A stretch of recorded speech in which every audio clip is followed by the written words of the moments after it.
Hey everyone! Today we're diving into the mysterious world of the Hurrians, an ancient people from the Bronze Age who lived across the Near East. They've been around for a long time, spanning from the 4th millennium BCE all the way to the 1st millennium BCE. The Hurrians had their own language, also called Hurrian, which was one of the few constants that defined their culture as they moved and mixed with other civilizations over time. The Hurrians were a key part of the Mitanni kingdom, which was one of the dominant powers in the Bronze Age. As they came into contact with the powerful Hittites, their culture blended with Hittite traditions. But even as they slowly disappeared into surrounding cultures by the end of the Bronze Age, their gods, myths, and traditions didn't fade away entirely. In fact, many of their beliefs influenced later civilizations, like the Urartu people, and even some of the myths we see in early Greek stories. Now, one of the big challenges for historians is actually defining who the Hurrians were.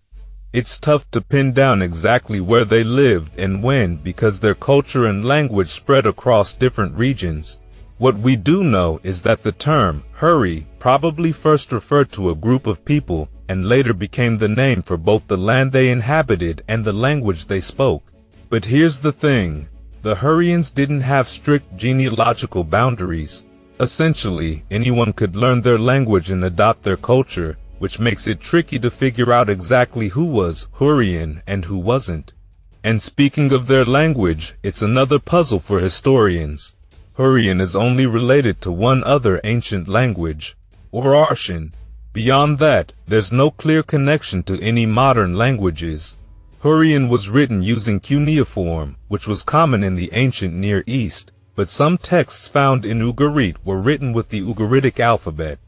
Their language was quite different from the more familiar Indo-European and Semitic languages. It was agglutinative, meaning words were formed by stringing together smaller units, and had a unique grammar style, unlike most other ancient languages. Despite all the efforts to understand them, the Hurrians still remain one of the most mysterious ancient cultures. As Professor Holger Gzeller puts it, the origin of the Hurrians is unknown, just like much of their culture and society.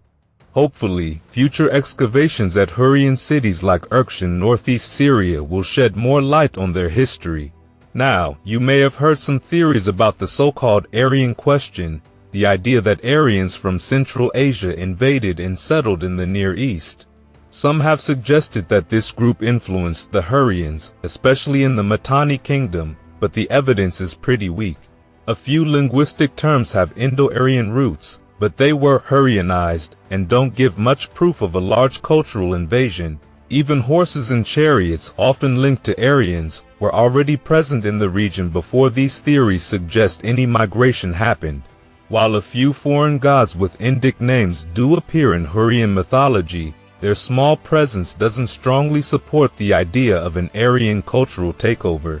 And back in the 4th and 3rd millennia BCE, Hurrian-speaking people settled in the region between the Habur and Tigris rivers, stretching up to the Taurus and Zagros mountains, around areas like Lake Van. While the earliest written records of the Hurrians only appear around the mid-3rd millennium BCE, archaeological evidence suggests that their culture had roots that go even further back, probably as early as the mid-4th millennium BCE. Now, you might come across different names for the Hurrians depending on the source. Sometimes they're called Subartu or Subarians, and in biblical texts, they're referred to as the Horites, likely the descendants of the Hurrians who ended up in Canaan. One of the most important early Hurrian cities was Erksh, where some of the first inscriptions in their language were found. And besides Erksh, we also find traces of Hurrian influence in other Mesopotamian cities like Karb and Nagar, especially in the worship of their gods and the use of Hurrian personal names. By the time we reach the 4th millennium BCE, the Hurrians were expanding across Upper Mesopotamia. But here's where things get tricky again. Defining and identifying the Hurrians is anything but straightforward. According to Professor W.J. Hamblin, their expansion wasn't just a simple military conquest. It was more of a complicated process involving peaceful migration, mercenaries integrating into local city-states, and eventually, these mercenary warlords rising to power. Over time, Hurrian herding tribes moved from the mountains down into the fertile river valleys, and as they did this, they often adopted the cultures of the city-states they took over, making their distinct identity harder to trace. Interestingly, there's no clear evidence that the Hurrians had a distinct military system, which adds to the sense that they were a people who left their mark in subtle, often hidden ways. It almost feels like they were everywhere, but at the same time, nowhere in the historical record. Their expansion wasn't without resistance either. Assyria, in particular, became a major obstacle for them. During the reign of Sargon the Great and his grandson Naram-Sin of Akkad, the Akkadians waged wars in northern Mesopotamia, likely defeating several Hurrian city-states, including the important city of Nagar. Fast forward to around 2190 BCE, when the Akkadian Empire fell, and the Hurrians, along with other groups, took advantage of the power vacuum left behind. There was no unified Hurrian Empire, but it's possible that some Hurrian city-states formed loose confederations, while others continued to fight among themselves. Uruk and Nagar remained key Hurrian centers during this chaotic period, though our understanding of these years comes mainly from fragmented inscriptions. Even though Sumerian kings like Utugal of Uruk and Shulgi of Ur launched attacks on Hurrian cities, their heartland in key cities like Uruk remained intact, and Hurrian control even stretched to places like Nineveh and possibly Harhar in western Iran. By the time we get to the second millennium BCE, the Hurrians were on the move again, migrating further into northern Syria and eastern Anatolia. Their expansion continued through a mix of military conquest and peaceful migration by Hurrian farmers, merchants, and nomads. The region of Hanagalbat in Upper Mesopotamia became the center of the Mitanni kingdom, which was heavily influenced by Hurrian culture. From the 16th to the 15th centuries BCE, tension between the Hurrians and the neighboring Hittites escalated, especially over control of Syria. But while these two groups clashed, Hurrian culture didn't just disappear. In fact, it spread even further.